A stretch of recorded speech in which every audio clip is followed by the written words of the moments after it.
কোনো শিবপুরাণে কিন্তু চড়ক বা গাজনের কোনো উল্লেখ নেই।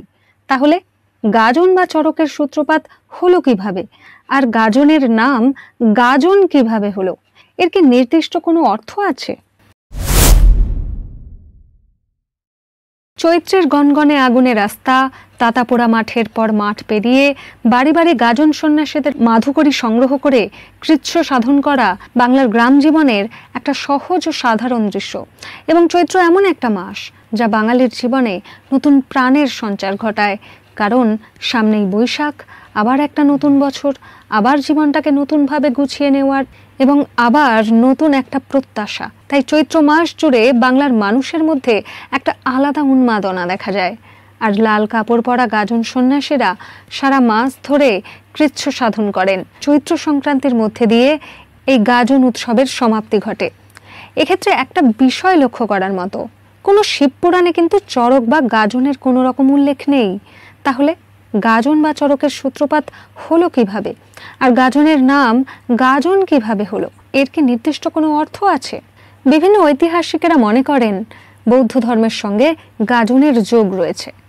প্রাচীন বাংলা একসময় ছিল বৌদ্ধ ধর্মের পীঠস্থান।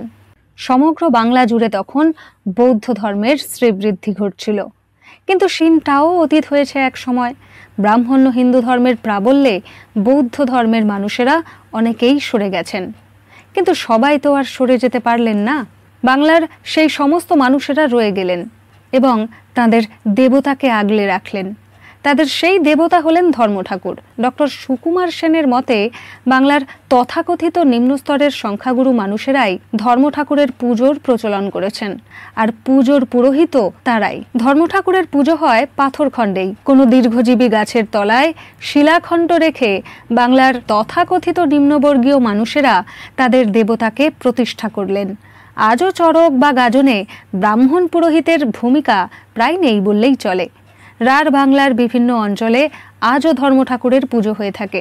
তবে সময়ের সঙ্গে সঙ্গে ধর্ম ঠাকুরের সাথে কখন যে দেবতা শিব মিলেমিশে একাকার হয়ে গেলেন সেটা বলা আজ অনেকটাই দুরূহ কাজ। ক্রমে ক্রমে ধর্মের গাজন শিবের গাজনে পরিণত হলো। ভাষাতাত্ত্বিক ও শিক্ষাবিদ সুনীতি কুমার চট্টোপাধ্যায় মনে করেন ধর্ম ঠাকুরের উত্থান প্রাচীন বাংলার কৌমভিত্তিক সমাজে। ঐতিহাসিক নিহার রঞ্জন রায় লিখেছেন, ধর্ম ঠাকুর মূলত ছিলেন প্রাকার্য আদিবাসী কোমের দেবতা। সেক্ষেত্রে এই যে গাজন, এর সূত্রপাত হয় আর্যরা আসার বহু পূর্বে। এবারে আসা যাক গাজন শব্দটি এলো কোথা থেকে। গাজন শব্দটি কিন্তু কোনো সংস্কৃত শব্দ নয়, এটি একটি অস্ট্রিক শব্দ। গ্রামীণ বাংলায় গাঁজ বলে একটা শব্দ আছে, এর অর্থ মেতে ওঠা। এই গাঁজ শব্দের সঙ্গে বাংলা অন প্রত্যয় যুক্ত হয়ে তৈরি হয়েছে গাজন। এক্ষেত্রে একটা বিষয় একটু লক্ষ্য করার মতো, রূপরাম চক্রবর্তীর লেখা ধর্মমঙ্গল কাব্যে মদের পুকুরের উল্লেখ পাওয়া যায়, যেখানে দেবতার অর্ঘ্য হিসাবে মদের ব্যবহারের কথা বলা হয়েছে।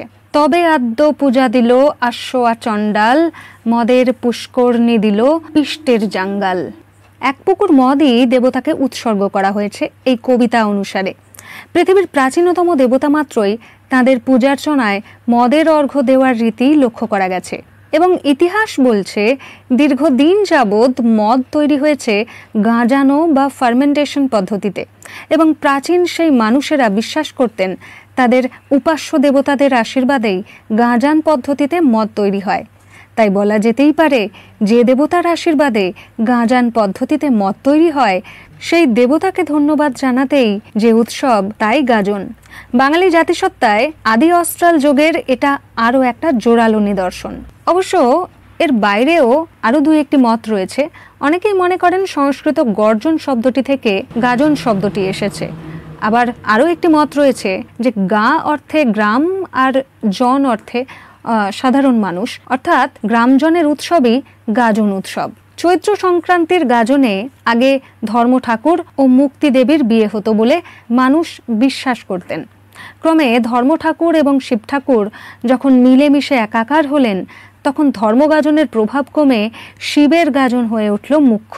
এই দিনটিকে ভক্তরা শিব পার্বতীর বিয়ের উৎসব হিসেবেই মানেন, আর সেই বিয়েতে গাজন সন্ন্যাসীরা বরযাত্রী যান। যে উচ্চবর্ণের মানুষেরা ধর্মগাজন থেকে বেশ খানিকটা দূরেই থাকতো তারাও বেশ কাছাকাছি চলে এলো। তবে পুরনো দিন পেরিয়ে নতুন দিন এলো, বাংলার সমাজ জীবনে অনেক পট পরিবর্তন হলো, কিন্তু একটা জিনিসের কিন্তু পরিবর্তন হলো না, সেটা হলো ব্রাহ্মণ্যবাদের চোখ রাঙানি এখানে নেই, ছোঁয়াছুঁয়ির বেড়াজাল নেই।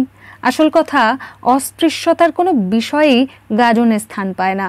বাংলার প্রান্তিক মানুষ, তথাকথিত নিম্নবর্গের মানুষ, তারা নিজেদের হাত থেকে তাদের একান্ত নিজস্ব এই উৎসবকে একেবারে হাতছাড়া হতে দেননি। বাংলার গ্রামাঞ্চলে, বিশেষ করে রাঢ় বঙ্গের আনাচ কানাচ গাজনের ঢাকের আওয়াজে মেতে ওঠে। তবে শুধু গ্রামীণ বাংলায় যে মেতে ওঠে সেটা বললে ভুল বলা হবে। গাজনের এই উৎসব নিয়ে ব্রিটিশ কলকাতার বাবুরা কিন্তু কম মাতামাতি করেননি। 19 শতকের হুতমের লেখাতে কলকাতার বাবুদের গাজন উৎসব পালনের বেশ কিছু ছবি পাওয়া যায়। নীল গাজন উপলক্ষে বসতবাড়ি, বাগানবাড়িতে বিভিন্ন পালার আসর বসানো, গাজনের বিভিন্ন আচার অনুষ্ঠানের বর্ণনা পাওয়া যায়। সঙ্গে থাকতো মদ ও আনুষঙ্গিক বিষয়ের বারবারন্ত। এরপর বাংলায় অনেক পট পরিবর্তন হয়েছে, কেটে গেছে দীর্ঘ সময়।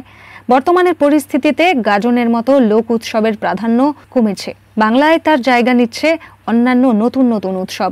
তবে গ্রামীণ বাংলার প্রান্তিক মানুষের মধ্যে কিন্তু গাজনের গুরুত্ব, গাজনের মর্যাদা খুব একটা কমেনি।